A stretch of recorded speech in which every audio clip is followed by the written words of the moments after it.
Tere ja head uut teadmiste rikast aastat. Mõne minuti pärast me hakkame vaatama filmi, mis räägib revolutsioonist, mis meid kõiki mõjutab.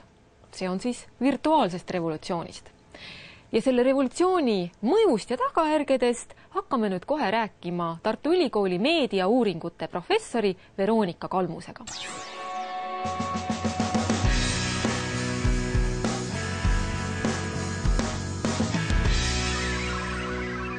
Veronika, selle filmi alguses näidatakse meile Aafrika asumeid, kuhu on internet nüüd siis ka lõpuks jõudnud.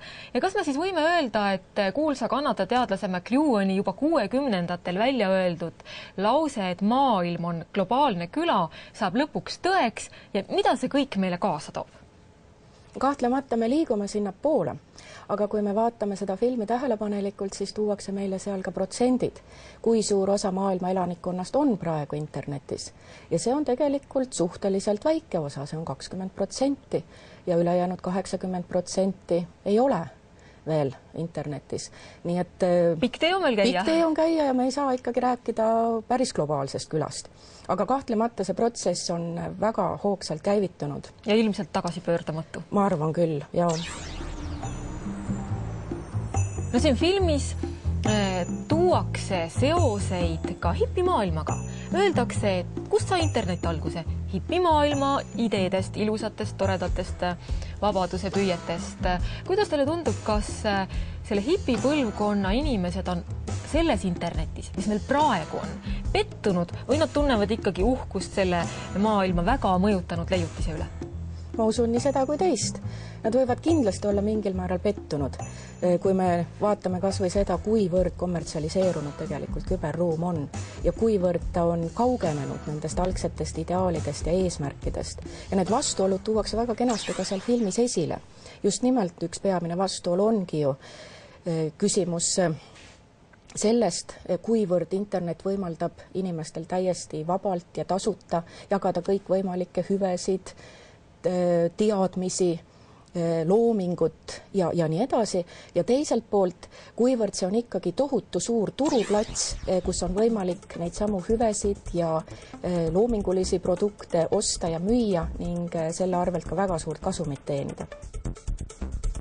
Kes on see uus eliit? Interneti eliit?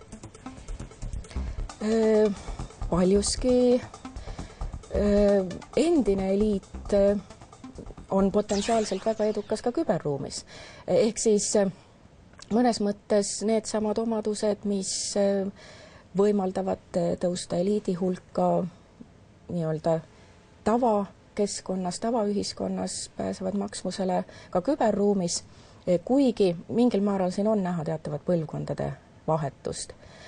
Aga teiselt poolt sotsiaalteadlasedki armastavad öelda seda, et internetis paljuski pääseb maksvusele niinimetatud Matteuse efekt, mis siis viitab teada-tuntud tähendamissõnale piiblist, kus siis need, kellel on, nendele antakse juurde ja neil saab olema küllalt ja nendelt, kellel ei ole, võetakse ära seegi, mis neil on. Aitäh, professor Veronika Kalmus selle sissejuhatuse eest ja vaatajaile head arutlemist selle üle, kas meil on virtuaalrevolutsioonis mingeid valikuid ja kui, siis millised need võiksid olla.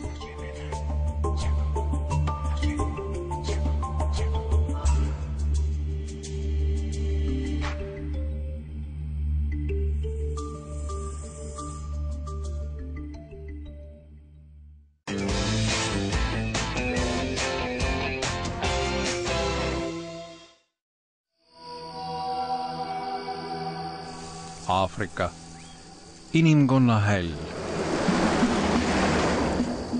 Kuid Alex Krotoskit pole toonud Aafrikasse minevikku, vaid tulevik. Aafrika on saanud äsja lairiba ülekande ning seda mööda, kuidas üleilmne veeb laieneb ja üle kogu mandri levib, muudab see ümber kõik oma teel.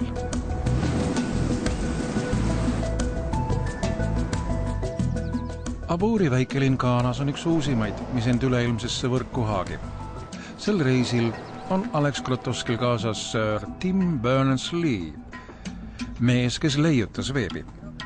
Tema läbimurdest on möödunud 20 aastat ning nüüd on internetiühenduse omanike ja mitteomanike lõhe kiiresti kahanemas. I think the web is about connecting humanity. Now that we've got to the point that 20-25% of the world are using it, then suddenly the question is, what about the other 80%? See kogukonnakeskus ei pruugi millegagi silma paista, kuid just siin asub virtuaalse revolutsiooni uus eelpost. It was a little bit like going back in time to when people first came across the web. We wouldn't, in the early days have been anything like it's presumptuous as to say, how can we make sure this gets to the furthest reaches of rural Africa? Ent mis see täpselt on, mille me oleme viimase 20 aasta jooksul loonud? Mida see meile tähendab? Kas meie digitaalne võrgumaailm on õnnistus või needus? If the web does take root in Africa as it has done elsewhere, then this will be the next continent to be reshaped by the digital revolution. But how has the web affected us in the 20 years since it was created? And what does that mean for the future of the people here and the majority of the world who aren't yet connected? Veeb kehastab otsustavat revolutsioonilist ümberkorraldust meie eluajal.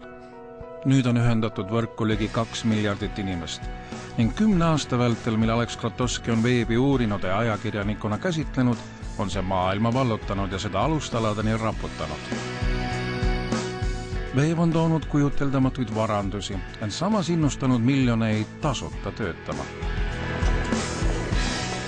See on esitanud võimudele väljakutse, ent võimaldanud režiimidel nuhkida ja tsenseerida rohkem kui kunagi varem. Seda on süüdistatud interneti sõltlaste põlvkonna kasvatamises, ent see on avanud meile uued teadmiste varamud. Selles miniseriaalis kohtub Alex Krotowski kõigi interneti pioneeride ja võtmefiguuridega, kes on asutanud Google'i ja Facebooki, Twitteri ja Amazoni ning aidanud kaasa võimu, kultuuri ja väärtuste näivalt peatamatule ühtlustumisele, millel on meile kõigile igapäevaelus tohutu mõju. Well, the web is how mankind communicates nowadays. It's like the internet has become a brain. It's the smartest brain in the world. It is an empowering tool that has more potential than any other that human civilization has ever developed. The world is just going to keep on getting more and more open, and there's going to be more information available about everything. This is astounding technology, and we should just take a moment to celebrate the power and the reach that it gives us. And so this is the story of the web. But it's more than that. This is also the story of how the web is remaking our world.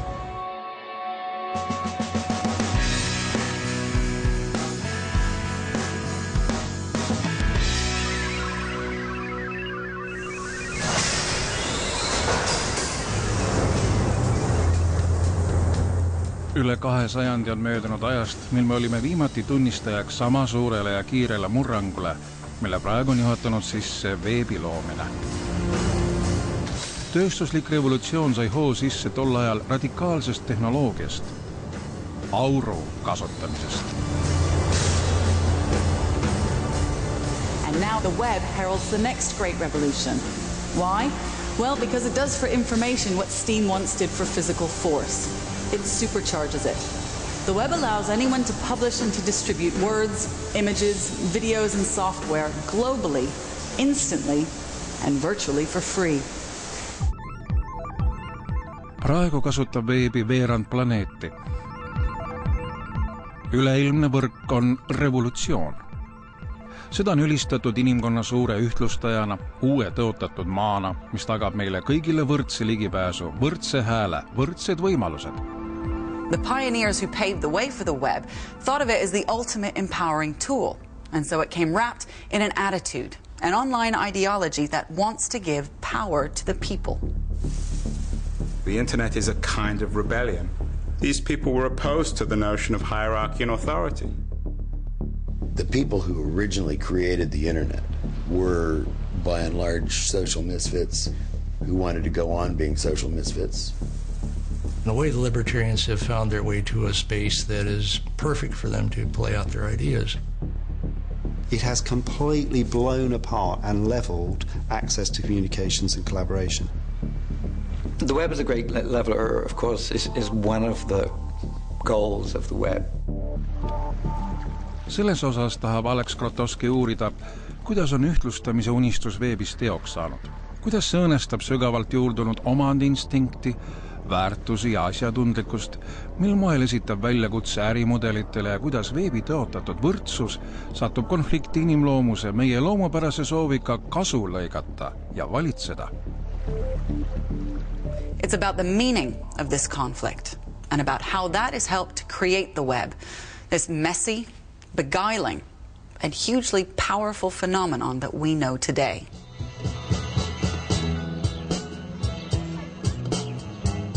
Veebi kui kõigi potentsiaali võimendava tööriista ülim eesmärk on avada ligipääs teadmistele.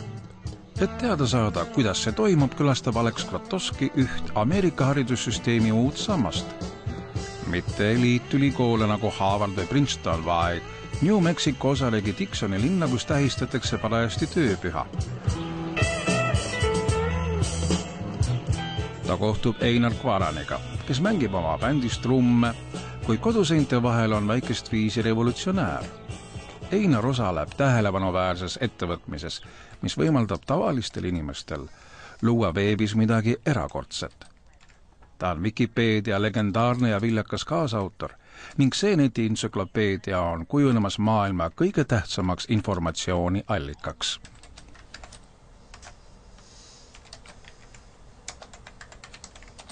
When I first heard about it, I thought this is the craziest thing. Can't possibly even happen. How can you have something that anybody in the world can edit? How can you trust it? What's even the point of it? Igas kuus kasutab Wikipeediat kogu maailmas üle 65 miljoni inimese ning peale teadmiste ammutamise võivad nad ka artikleid kirjutada ja toimetada. Wikipeedia 14 miljonit artiklit on anonüümsete kaastöötajate töövili. Need on samasugused inimesed nagu Einar, kes ei vaja pädevuse ametlikku tunnustamist. I have a list of something over 1,000 articles. If anyone makes an edit in that article, it will appear on my checklist. And if I disagree with it, I will undo it. And then if they disagree with my undoing, they can undo it. So that's kind of the basic premise, is that anybody in the world who has access to a computer can get on and edit the information.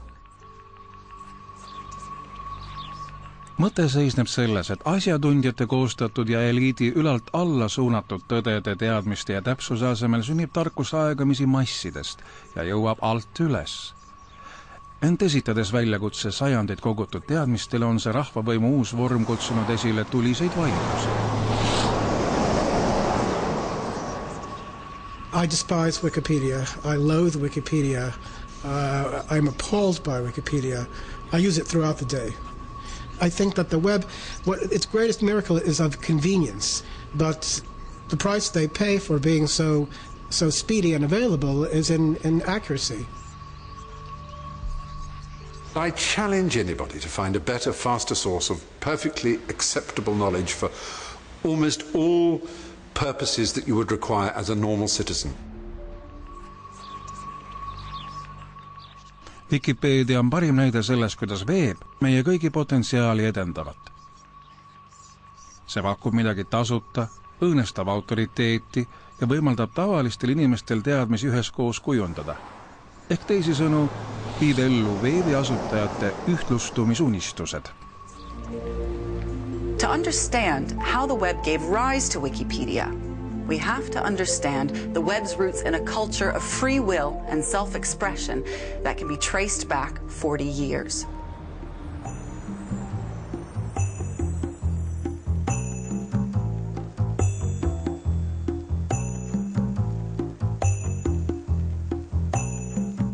Internetimaailma ühtlustamispüüdlused on välja kasvanud 1960. aastate vastukultuurist. Selle hipi-idealismi keskuseks oli San Francisco.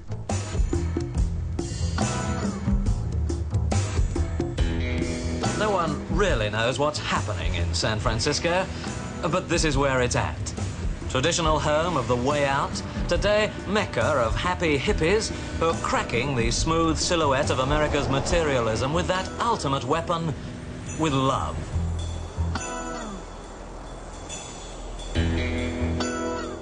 Keset käärimist hakkas juurde ajama üks filosoofia haru, mida tuntakse libertarismina. See oli segu nii vasaku ega parempoolsetest ideedest, taunis riikliku kontrolli, õigussüsteemi ja tsensuuri ning tõstis esiplaanile üksikisiku vaba tahte.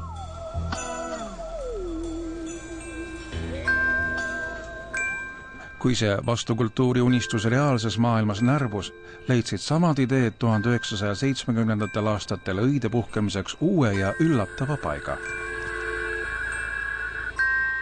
Kui seni olid arvutid olnud vaid valitsuste, sõjaväe ja suurte korporatsioonide privileeg, siis nüüd andsid esimesed pisemad ja odavamad mudelid uue tehnoloogiaga tavainimeste kasutusse. Ja juhtus midagi tähelepanuväärset. See vastukultuuri libertarism leidis uue kodu varases internetis. The most concrete legacy of the counterculture is the internet. The values, the organization, the rebellion, the resistance to authority were all encapsulated in the internet. Odavamad arvutid võimaldasid esimestel interneti kogukondadel areneda. Kõige pikemalt püsima jäänud ja ühtlasi kõige mõjukam kandis nime The Well.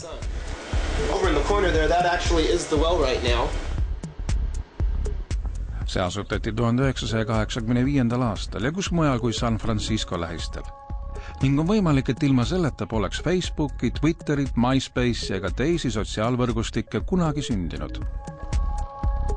A lot of people see The Well as kind of a place where they live and exist in a not really intellectual, but in an information kind of sense.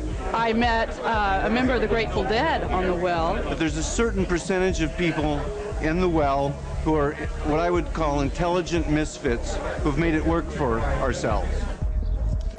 The Well tõigi libertarismi internetti ja keegi pole mõjutanud seda erakordset üleminekut tugevamini kui mees, kes selle saidi asutas. Stewart Brand avaldas omal ajal vastukultuuri piibli, kogu maakera kataloogi. Ta osales LSD ametlikul uurimisel ja veetis aega mustade pantritega. See ongi paik, kus pandi Wellile alus ning kõik, mis siin toimus, aitas määratleda kogu virtuaalse maailma tulevikku.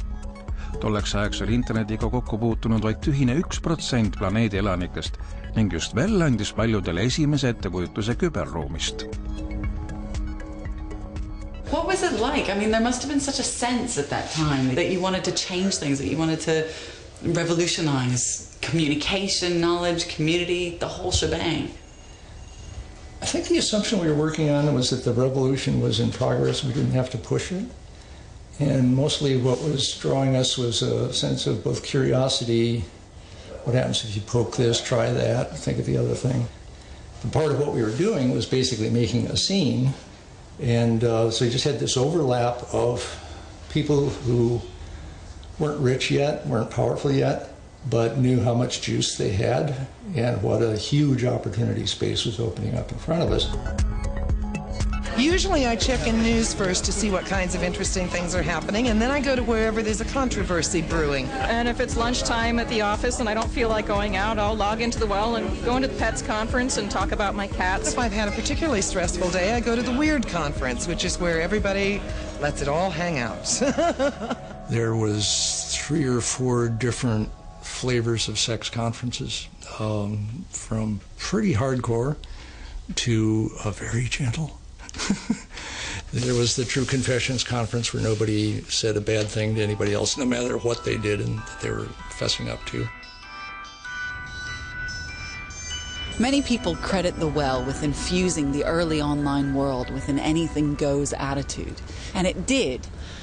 But for me, what really stepped up the challenge to the established order was when one particular Well member took this attitude and developed it into a radical constitution for online freedom. This would be a key moment in creating the web that we know today. Cyberspace had found a prophet. John Barry Barlow Sõnade autor 1960. aastate kultusgrupile The Grateful Dead võttis Wellis paljudele omaseks saanud ebamäärased libertaristlikud ideed kokku ja hakkas andma neile tõelist kuju. Ühtlasi tõi ta kaasa Welli liikmeskonna plahvatusliku kasvu. Kui hakkasid levima kuuldused, et Welliga liitudes võib see Grateful Deadi ühe liikmega lobiseda, kiirustasid bändi fännid karjakaupa ühinema.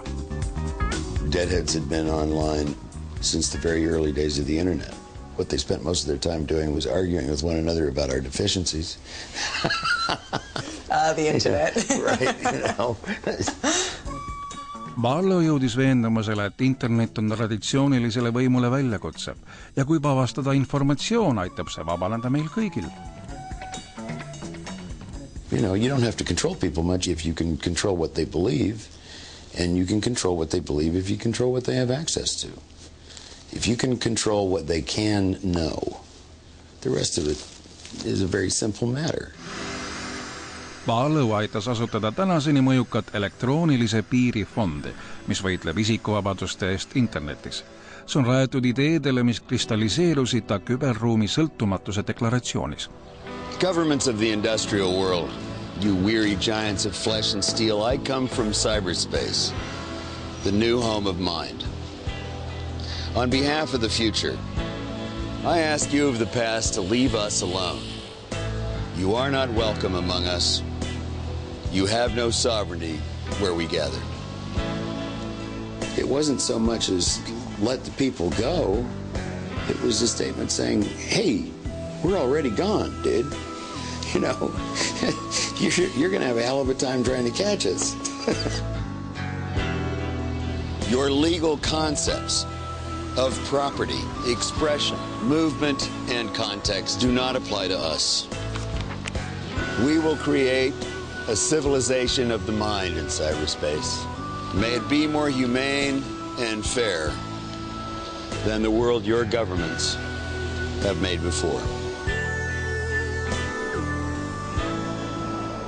Barlow manifest väidab, et eneseväljendusele ei tohi seada piire ja ta usub, et informatsiooni vaba levik on võimuambitsioonidele kammits. Tänane blogimise, veebipäevikute ja uudiste suvalise valiku maailm näitab, et väljendusvabadus võib pöörduda kergesti mõttetuks lobaks. Kuid osa maailma 130 miljonist blogist stimuleerib kahtlemata ka üleilmse suhtlemise uut ja olulisemat liiki.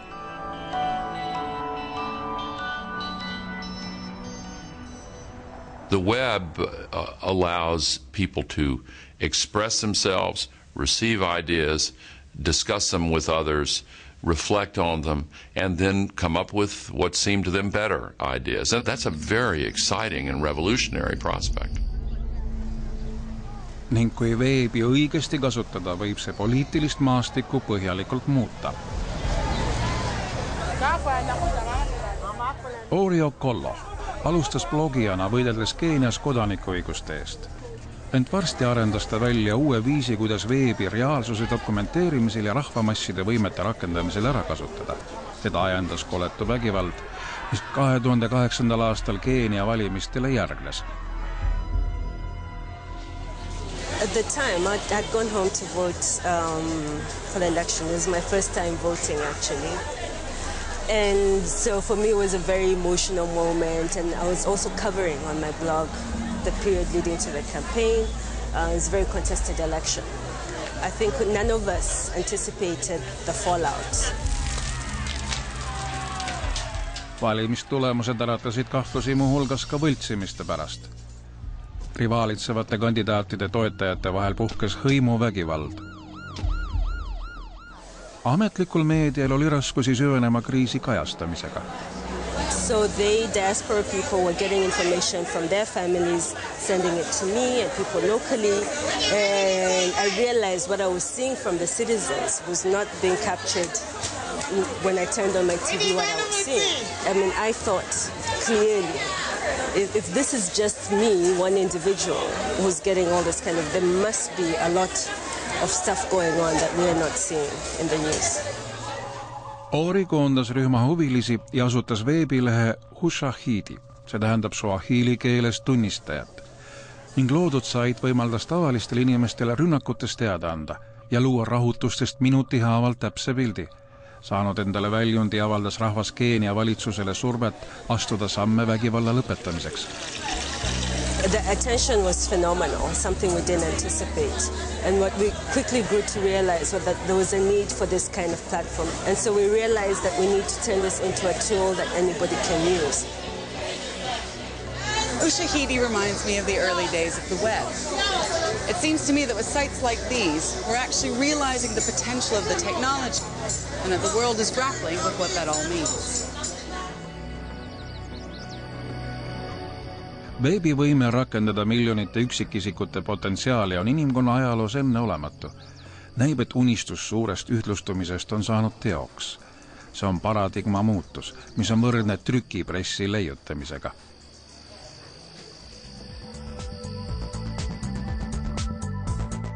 Me räägime veebist ja internetist, nagu oleksid need samad asjad, kuid ei ole. Veeb tähendab linke, informatsiooni ja veebilehti, mis tuuakse meieni taristu vahendusel, mille nimeks on internet. Internet hakkas juuri ajama 1960. aastate algul Ameerikas, kui sõjaväe ja ülikoolide suurarvutid ühendati telefonisüsteemide abil. Elektronkiri sündis 1965. aastal ning ühised standardid hakkasid võimaldama võrgustika vahel ka failide ülekandmist. Kuid informatsiooni hankimine oli endiselt ülimalt keeruline. Kasutajad pidid täpselt teadma, kuhu teave on salvestatud ja kuidas anda oma arvutitele käsklus leida seda sisuliselt teise arvutisse helistades. Veebi, nagu me seda täna tunneme ja kus kõik võivad peaaegu kõigile ligi pääseda, polnud lihtsalt veel sündinud.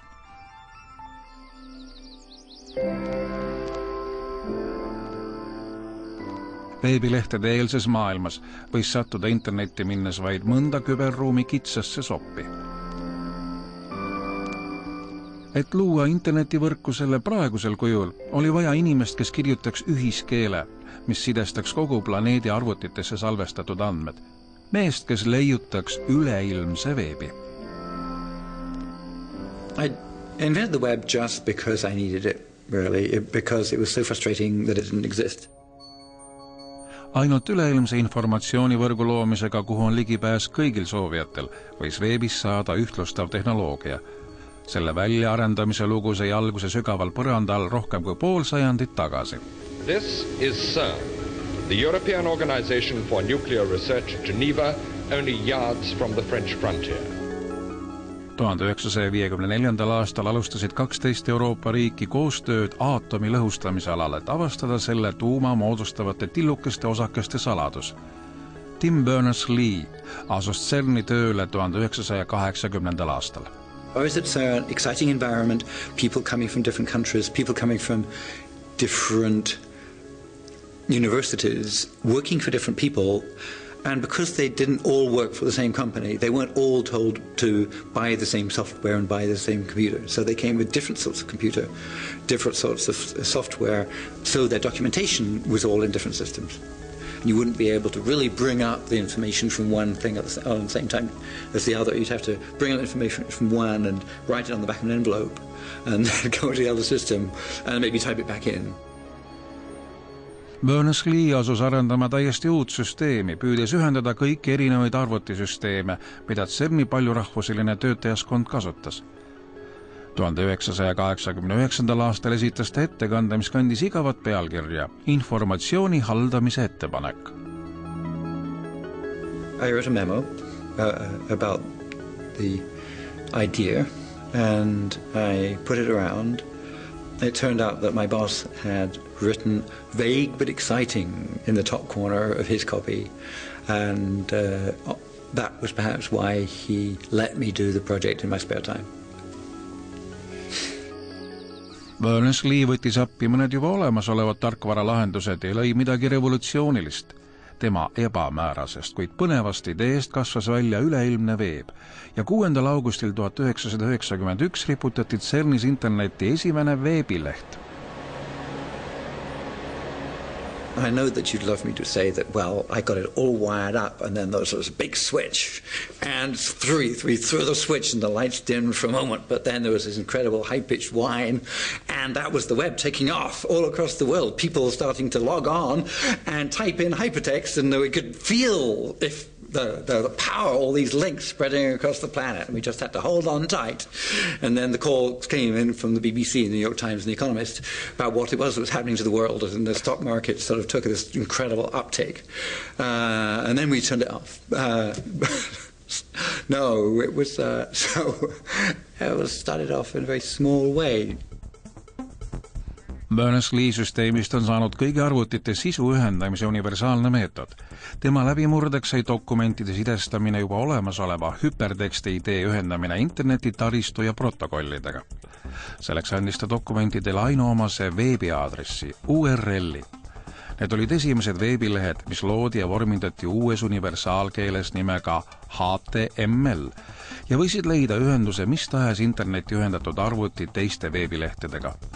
Lahendanud spetsiifilised tehnilised probleemid avas veeb terve informatsiooniuniversumi igaühele, kel oli arvuti ja interneti ühendus.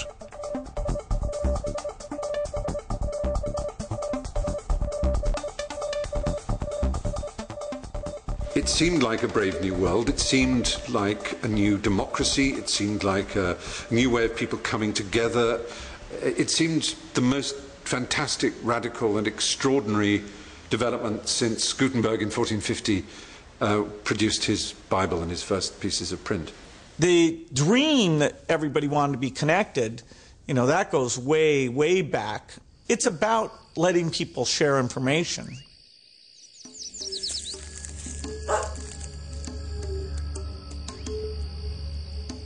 Veebiprojekti on sisse ehitatud võimalus kasutada seda ka neil, kel puudub päratu rikkus ja võim. Tänapäeval avab internet kogu maailma inimestele hoopis suuremad võimalused, nagu teab ka Ghana farmer Gujo Agbevi. First, I was an illiterate in the use of the internet, but a friend introduced it to me, and then he taught me at least how to browse and then find out all these things. Gujo saab veebist teada, kuidas oma talu tulusamalt majandada ja palju suuremate farmidega võistelda. I use the internet to find the prices of the commodities and then the market where it can easily and quickly be bought. But the management and the marketing of the produce has greatly been changed. I feel more connected to the world. Kuid veeb ei anna üksnes suuremaid võimalusi. See on ehitatud meelega üles viisil, mis võimaldab võimu trotsida.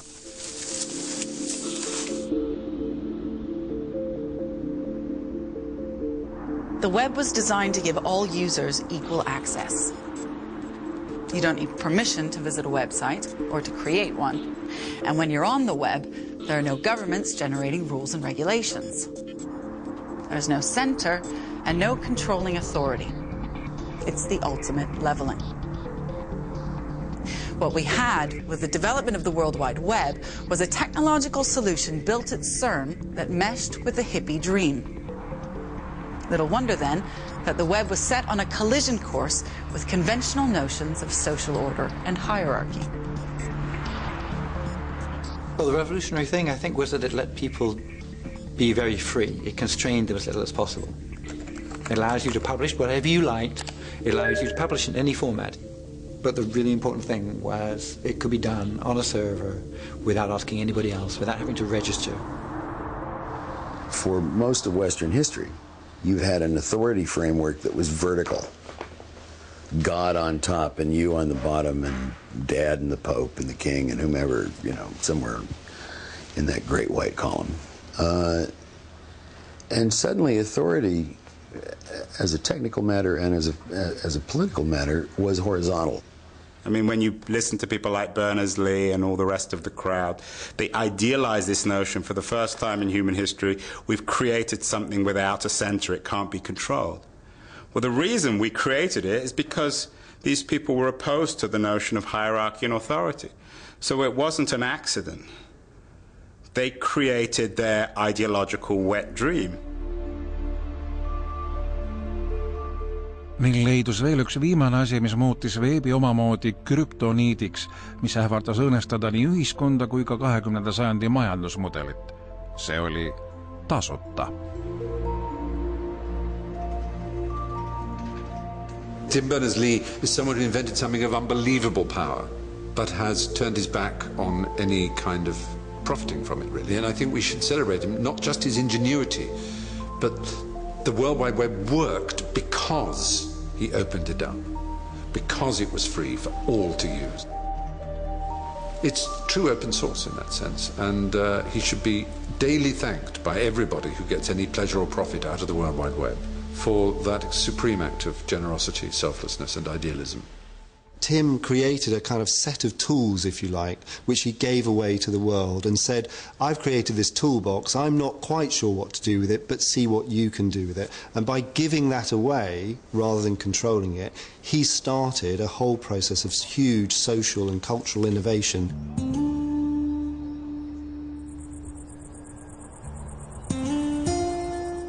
Veebi edust kasvas välja hiiglane. See oli loominguline ruum, kus kõik võisid võrdselt osaleda, kuid sellele ideele seati varsti vastu hoopis teissugune mudel, mille järgi polnud veeb enam jagamise, vaid ostmise ja müümise paik. See andis tõuke revolutsiooni ja vasturevolutsiooni pidevale tsüklile, mis kujundab tänaseni veebi ilmet. Et selle konflikti olemust mõista tuleb ajas tagasi minna.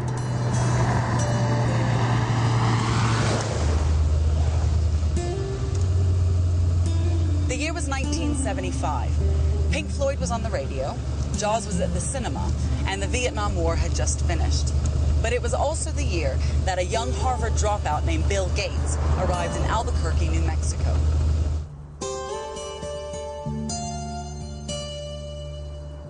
Gates saabus New Mexicosse tööle väikesesse firmasse nimega MITS.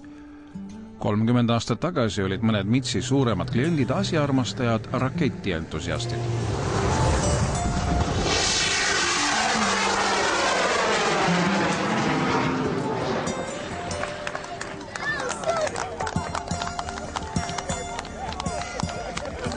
Well, rockets, we wanted to be able to do something more than just shoot them up and have them come back down. And the MITS Corporation created the first really small instrumentation packages so that we could take data, much like you take data and plug it into your computer today. Varsti liikus MITS edasi keerukama elektroonika juurde ja lõi esimese taskukohase koduarvuti Altier 8800. See pani liikuma revolutsioonirongi, mis ongi viinud tänasesse internetimaailma. The personal computer was the template on which the web had to be created. You had to have millions of these common machines in order for it to make any sense. Bill Gates arendas Altierile välja programmeerimiskeele ja nägi võimalust teenida tarkvaraga suurt raha, samal ajal kui enamik arvutikasutajad olid asjaarmastajad, kes jagasid oma leiutisi tasuta. He ended up at the West Coast Computer Fair, and I remember this fellow. We were all trading software back then, and I remember this fellow in a suit and telling everybody, hey, you shouldn't be giving away software to one another. You should be paid for your development. And we all laughed at him. Did you? Yes. And now how do you feel? Do you think that's different? I think he's a very rich man. That's why. Gates oli nõutelnud endale iga Altieri tarkvara müüdud koopia eest honorari ja sai maru vihaseks, kui avastas, et California asjaarmastajate arvutiklubi tegi piraatkoopiaid.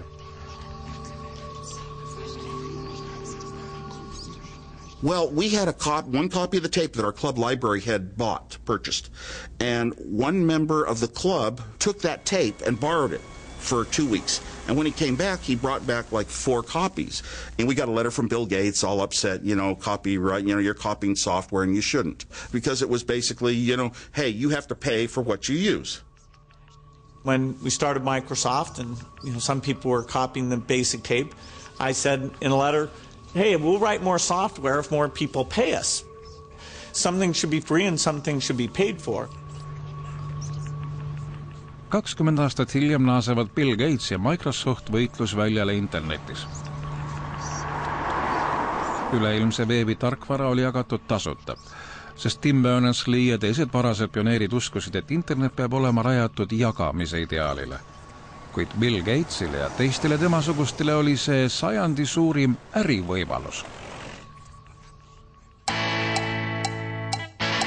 The early internet felt like a radical departure from business as usual. There was this other dimension to human experience, which is really hard to relate to today, that had nothing to do with money. When business came onto the internet, the object of the game was to monetize this thing. Enne veebi haldasid interneti avalik-õiguslikud institutsioonid ja äri oli keelatud. Olukord muutus alles 1994. aastal, mil nende kahe ideoloogia vahel läks ägedaks sõjaks online-maailma hinge pärast. Kõige tähtsam konflikt sai alguse 1995. aastal, mil Microsoft tõi turule Internet Exploreri ja asus kõiki võistlejaid välja sööma. Neil läks korda sundida arvutitootjaid müüma oma masinaid ette installeeritud Exploreriga. Alustanud tühjalt kohalt õnnestus Microsoftil haarata enda kätte rohkem kui 90% turust. Hey, this is software. We can do anything. Ainult valitsuste juriidiline sekkumine hoidis ära Microsofti totaalse ülemvõimu ja veebi muutumise ühe firma brändiks. Microsoft is a monopolist and it engaged in massive anti-competitive practices that harmed innovation and limited consumer choice. Ent õiguslikku lahingut ei peetud üksnes Microsofti pärast. See oli kahe vastandliku maailmavaate heitlus. Milline peaks veeb olema? I think right from the beginning there are kind of two competing views about the web playing out, which still play out now. One is that the web is this home for collaboration, for sharing, for allowing information to be free, for people being able to create things together in open platforms and sharing ideas. And that's embedded in the kind of geek hippie culture of the Homebrew Computer Club right at the start of all this in the 1970s. And then there's another, which is the kind of Bill Gates, Microsoft corporate view, which is, wait a minute, how do you pay the mortgage? Kohtuotsuse järgi tuli Microsoftil oma tiibu kärpida, kuid nende esindatud kommertsideoloogia jätkas vohamist. Sel .com buumi ajastul näis, et veeb on äri tegemiseks küps, kuid varsti muutus võimu vahekord uuesti.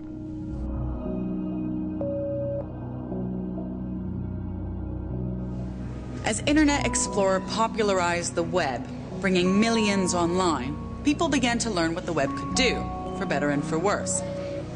Its potential and our potential would pose a particular challenge to traditional notions of ownership, creativity and power. Veebi ärivastane ühtlustav potentsiaal tuli šokeerival uuel kujul taas esile, asudes õõnestama sajandeid püsinud autori ja omandiõiguse aluseid. See lugu saab alguse ühest 18-aastasest noorukist kolledži internaadi magamistoas. I started it, just because I thought it was exciting. It was just sort of a small project. Mõne aasta pärast lõpeb see $1 miljardi äriga põlvili maas ja veelgi enam aga tulejoonel. Real people downloading Metallica master songs. They want to sue everyone between the ages of, say, 13 and 30? I don't think so. I guess I would be lying if I said that I didn't have any or didn't fear, going to jail. Muusikatööstus on vaid esimene paljudest, mis avastab, et veeb võib juurdunud ärimudelid põhja lasta. 1999. aastal riputas Sean veebi tarkvara lahenduse nimega Napster. Selle tarkvara loomise idee oli tekkinud kolledžis.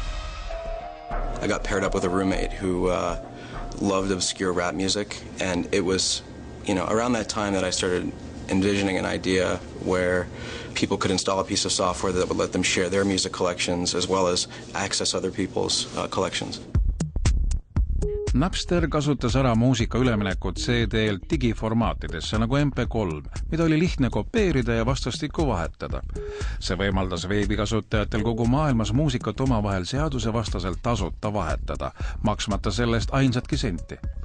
See tarkvara kuhjas igasse programmi käivitunud arvutisse muusika kohta informatsiooni. Kasutajatel avanes võimalus otsida hiiglaslikus andmebaasis konkreetseid lugusid. Kui nad soovitu leidsid, ühendas Napster arvuti, kuhu fail oli salvestatud inimese arvutiga, kes seda soovis. Ühe hiireklõpsuga muutus muusikapiraatlus globaalseks. Unistus veebi ühtlustavast ja jagavast rollist oli andnud kurja kuulutava tulemuse, julgustades tuhandeid inimesi esimest korda seadust rikkuma. Metallicas sai muusikatööstuse ootamatu hääletoru.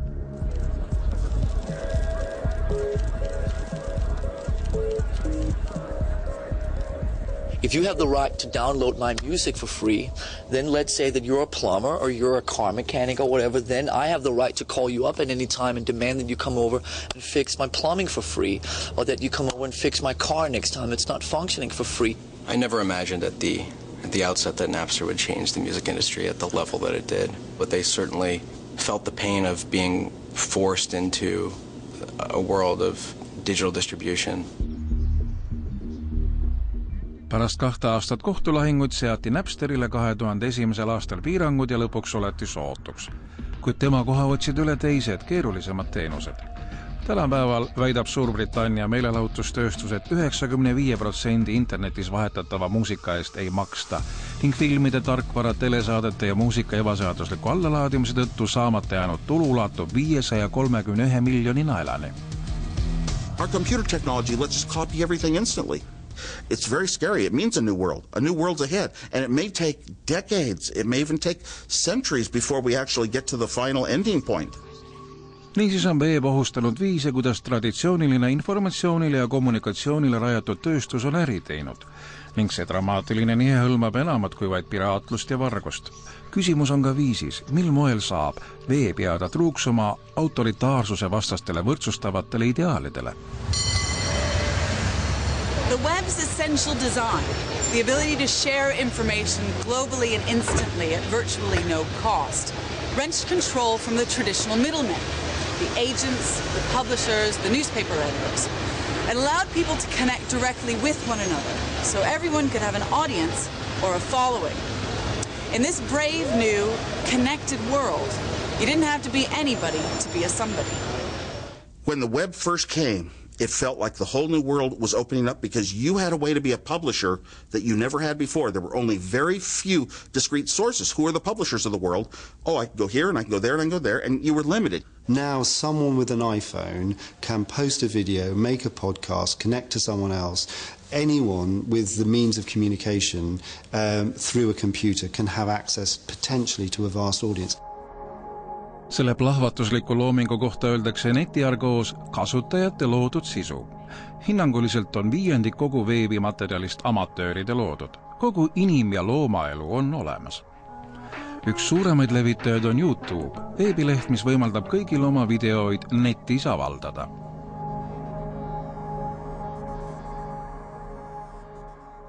That means everybody has a chance to be seen. I think in the past, again, the traditional models would survive around scarcity, which I don't think necessarily is healthy for society, for ultimately a few people to have the control of the creation of all the content within the world and then have the control of all the distribution. YouTube postitas oma esimese video 2005. aastal. Nüüd külastatakse seda saiti rohkem kui 1 miljard korda päevas ja see on loonud oma uued staarid. I always tell people we're the stage. They're the performers. But I don't look at us as a service as trying to exploit that. What we're trying to do is just provide the opportunities that didn't exist before. Pealiskaudselt vaadates näevad sellised saidid nagu YouTube, mis pakuvad 5 minutiks halvasti filmitud kuulsust, olevat tõendiks veebi ühtlustavast väest. Kuid paljudele kasutajatele pole veebi mõte enam niivõrd vanades revolutsioonilistes ideaalides, vaid pigem uues viisis, kuidas töötada süsteemi raames. Sellistele artistidele nagu Master Shoti, kes olid hiljuti Mobo auhinna nominendiks, on see suurepärane reklaamitööriist. Now you are promoting yourself, you're marketing yourself. Yeah. How has the internet made that possible in a way that you wouldn't have done before? I think that is what the internet is what made it possible. I use the web a lot, from promoting my music, to finding producers to actually make the music, and in terms of promoting and marketing, I think that's the main source of, resource that I use. Yo, my ADHD was running around I believe the internet's full of, it's music lovers in general, so it's like a big community online with up-and-coming rappers, singers, musicians, producers. I'm able to reach loads of people at one specific time quickly at the drop of a hat. Vaadates kiretu pilguga ei paista see kasutajatele loodud enesereklaami maailm kanda kinnitanud meelelahutustööstusele kuigi suur väljakutse, vaid pigem karjamaa, kus avastada ja kaasata uusi andeid. You can shatter hierarchies, the hierarchies of the music business, for example. But in the end, once you become known, you have to sign up with one of the recording studios, as in American Idol. The old hierarchies are still there. They're just scrambling to adapt themselves to this new situation.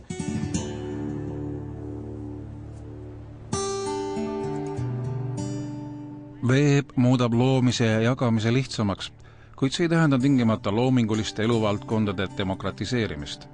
Lähemalt vaadates hakkab ilmnema hoopis midagi intrigeerivamat ja häirivamat. Ning see tuleb eriti teravalt esile blogide maailmas. Kunagi oli blogimine väljund neile, kes ei suutnud end kuidagi teisiti kuuldavaks teha. Nüüd on saanud sellest põhivool ning see nihe kõneleb meile mõndagi veebirevolutsiooni ja vasturevolutsiooni tänapäevasest tsüklist.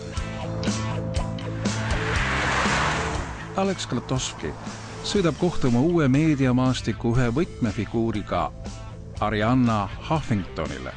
Meeldib pidada ennast veebi demokratiseeriva väe üheks suurimaks eestkõnelejaks. Oh, I'm a huge optimist about the web. I think the way that it has provided a forum for millions of people who otherwise would have been locked out of the conversation is incredibly significant. Ent tegelikult näib Arianna asutatud veebileht miljoneid internetis laiali puistatud hääli pigem taltsutavat, kui edendavat enda demokratiseerivat potentsiaali. Huffington Post on koondsait, mis kogub ja sõelub tasuta kogu veebis teiste inimeste töid. Iroonia seisneb selles, mida mõjukamaks sait on muutunud, seda enam meenutab see vanamoodsat ajalehte.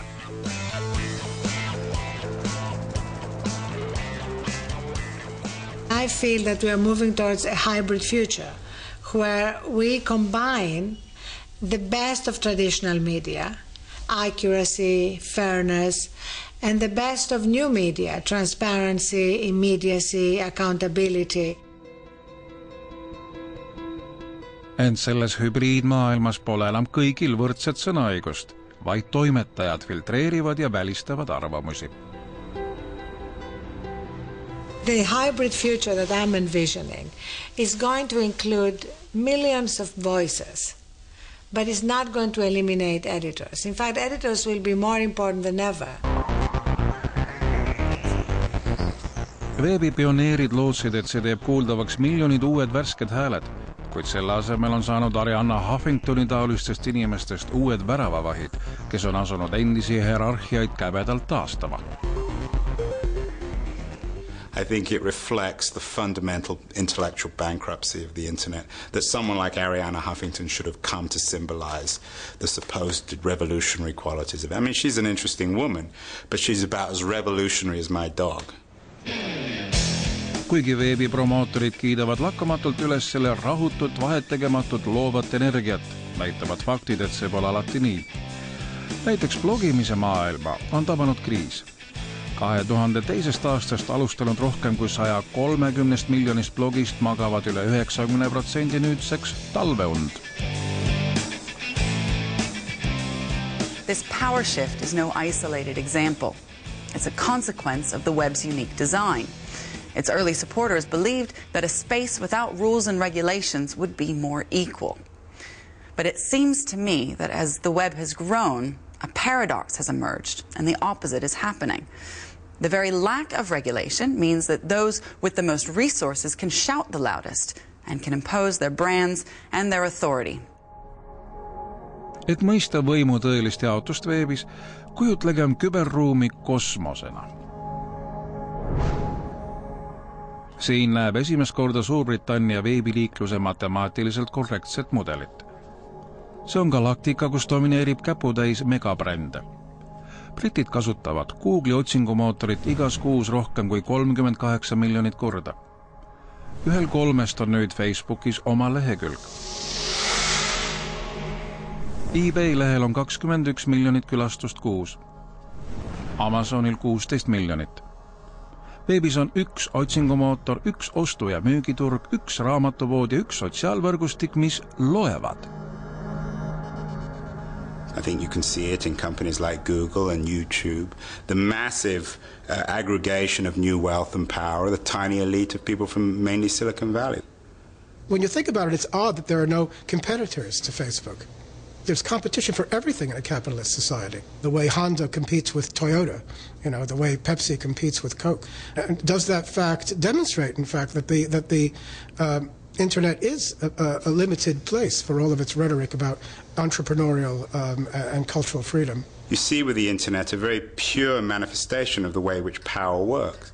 It lends itself to oligarchy, it lends itself to very narrow elites. And the Internet is a perfect reflection of that. Nüüd, 20 aastat hiljem, mil suur osa arengumaailmast hakkab internetiühendus saama, on veebi leiutaja tuleviku pärast mures. The concerns that I have are that there will be some sort of central control. And in some countries, it's the government, and in some countries, it's the companies. And I think we have to be always vigilant about these threats, or the whole web will become too frightening to use. Kas uute võimukeskuste sugenemine interneti tähendab, et veebi kui suure ühtlustaja päevad on möödas? Kas idealistlik nägemus ainulaadsest ruumist, kus me oleme kõik võrdsed, jääb vaid nostalgiliseks mälestuseks?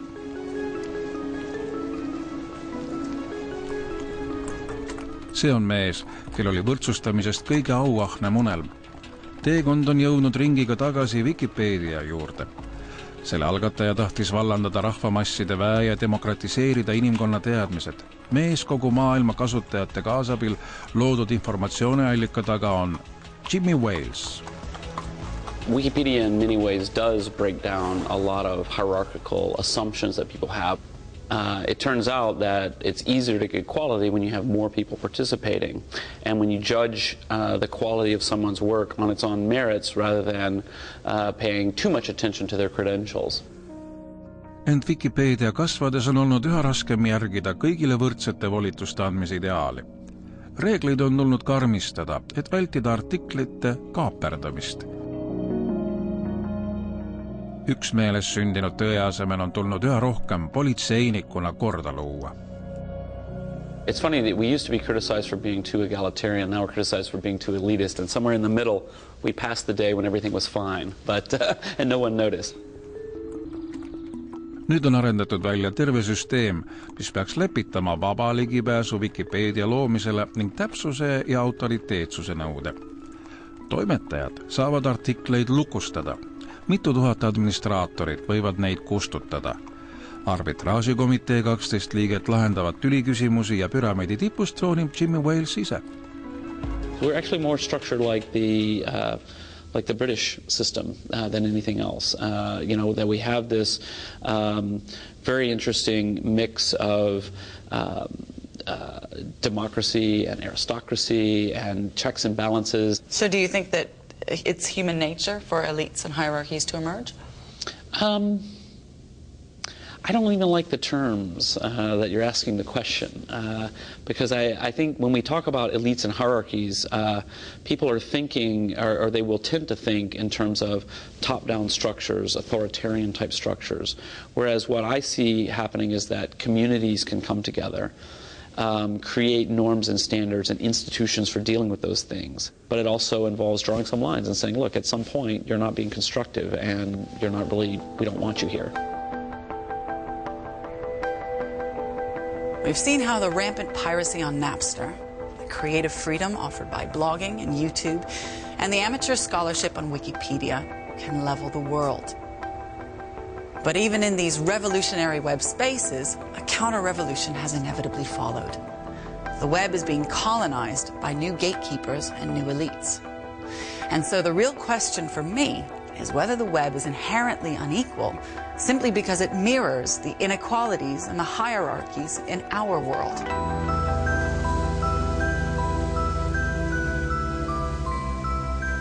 Somebody has to be in charge.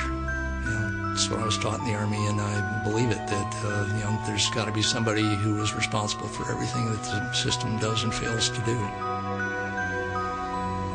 Hierarchies will emerge. I mean, it's a rare species that doesn't have a pecking order. I think the web will really take on the contours of what culture has always been. There'll be hierarchies, there'll be elites. Like all technology, the internet is not a cure for human nature, it's an amplification of human nature, both the good and the bad of it. I've talked about it being open and free in the sense of freedom and decentralized, but I think it would be very wrong to assume that if you connect a country, it will become equal. Tänase veebi puhul kerkib kõige tähtsamana esile küsimus, kas algusaja idealism on pagendatud jäädavalt ajalukku. Ei usu, sest veeb on enamat kui meie maailma lihtne peegeldus. See on võimeline end lõputult taas leiutama ning andes selle kasutajate kätte nii suure võimu, saab sama tehnoloogiaga avada uusi maailmu, kui teised on suletud, koloniseeritud või langenud kellegi kontrolli alla. See on katkematute uuenduste ruum. Keegi ei saa seda tõkestada, kuid me peame selle eest hoolitsema. Meie virtuaalne revolutsioon kätkeb endas erakordset väljakutset ja vastutust, kuid ka erakordset võimalust.